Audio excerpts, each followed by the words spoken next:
This is my third time trying this video. I don't know what's happening. Mondays shut off in the sun, so I had to move to the shade. We're gonna see if we can get through a full video.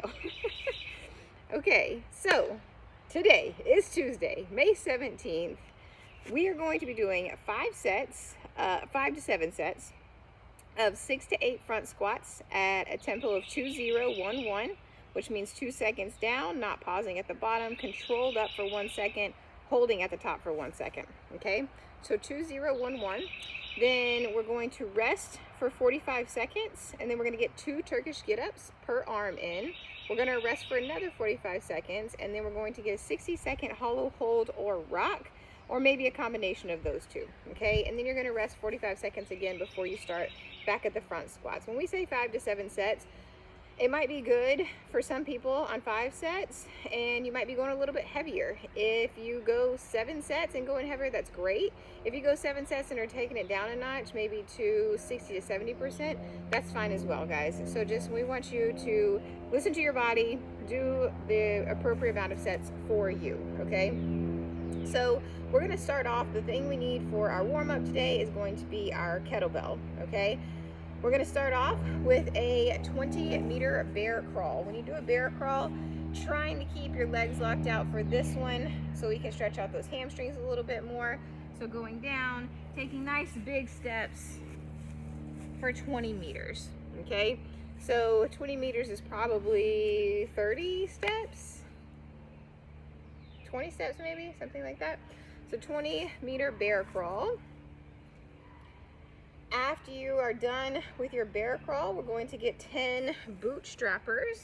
So you're going to grab onto your feet, ankles, shins, whatever you need to, going all the way down to the bottom of the squat, and then locking those legs out at the top. You're going to get 10 of those. Those do currently bother my knee where it was dislocated, so I'm just gonna hang out while you guys do those.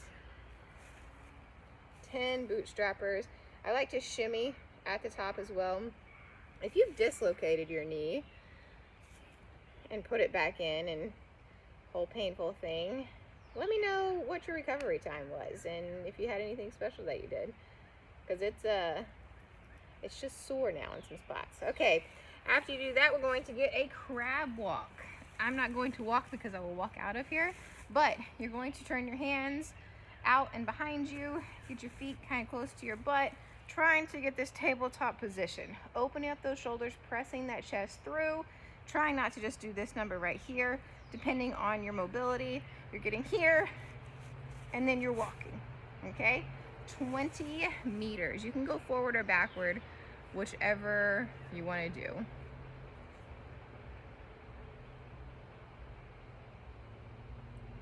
I might start doing all my warm-ups over here. It's nice and shady and fun backdrop.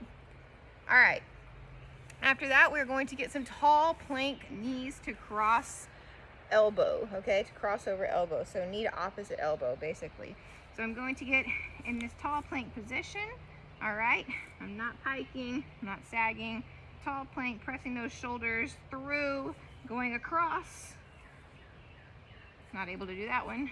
Trying to get your knee as close to your elbow as you can. 10 total there, nice and controlled, keeping that belly pulled to the sky, keeping those shoulder blades pulled to the sky or pressing through more. After that, we're going to get that kettlebell, we're going to clean it up, press it overhead. Remember, it's not way out here. Keeping that bicep touching that ear, basically. You're going to get a 20-meter walk, one direction with one hand, just walking back and forth 20 meters, and then switching sides and getting 20 meters on this side. Remember, you're always going to base your weight when you're doing unilateral work off of your weaker side or your non-dominant side. You don't want to beef up one side that's already beefed up more. Some ways to even that out in your everyday life are brushing your teeth with your non-dominant, brushing your hair with your non-dominant, cooking with your non-dominant, stuff like that. Eating with your non-dominant. You'd be amazed at how much it helps. Okay, after that, we are going to get 10 single arm kettlebell sit-ups per side. So those are going to look like this. You're going to be laying down flat on the ground. Legs are going to be straight out in front of you. I have my kettlebell pressing straight up overhead. It's basically going to stay right there. Wow, Sabrina needs to wake up her core. Right there. Boom. Okay, your head goes through. I can see your head through that window. Go ahead and get 10 of those on one side. Trying to keep your feet on the ground. If you separate your feet a little bit, they'll be a little bit easier to sit up. So the closer your feet are together, the harder these are. The more spread out, the easier they are. All right, after you do 10 of those, we're gonna go back to that 20-meter single arm overhead walk per side. So 20 meters one direction, overhead, 20 meters the other direction, or back, whichever. I don't know why I got up. And then we are going to do a single arm kettlebell half get up per side. Hopefully you're doing single arm. Having a weird day, guys. Having a weird day.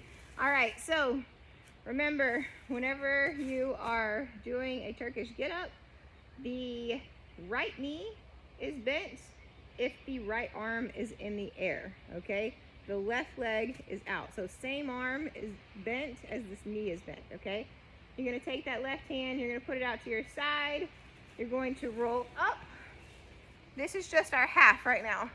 And then you're getting there, popping those hips as high as you can, and then coming back down, okay? So you can use your elbow on this one now. So go ahead and just get 10 half get-ups per side.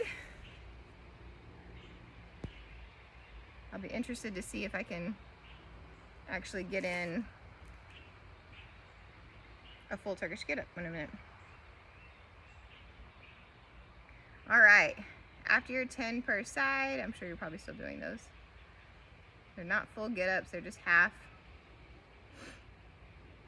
Go ahead and relax.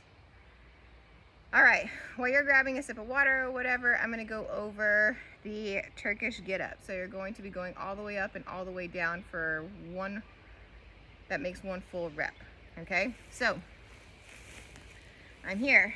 My right arm is up, my right knee is bent. I'm going to keep this kettlebell and this arm locked out the entire time, okay? The wrist of you don't want it to come way back here. You want to be punching through the whole entire time.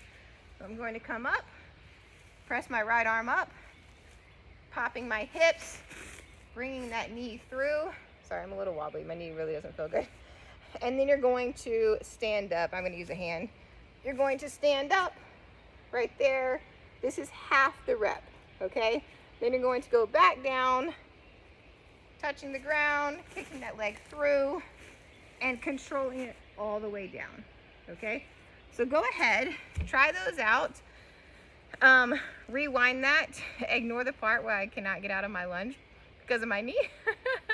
If you need to go over that, or if you need to do it as I'm doing it, kind of a mirror situation there.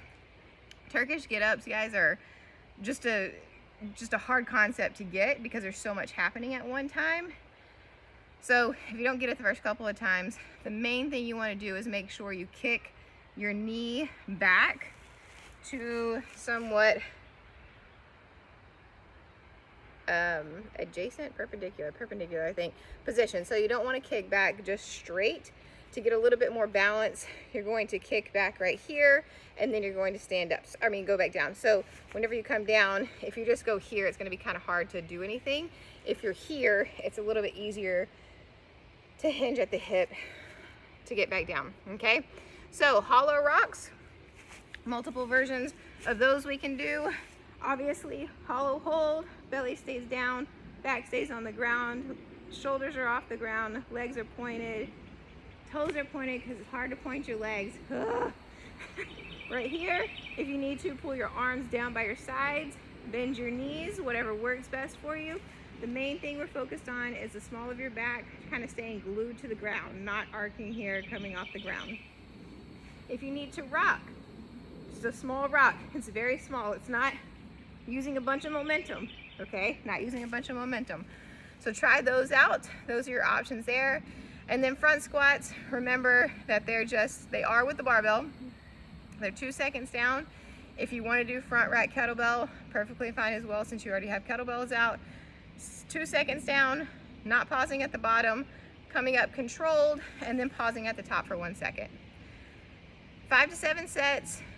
Do what your body tells you, but also push. So maybe if 6 is like, oh man, if 6 is like the number of like, oh man, if I do 7, I'm gonna be done, stick with 6. If you do 5 and you're like, go ahead and do 1 more, all right?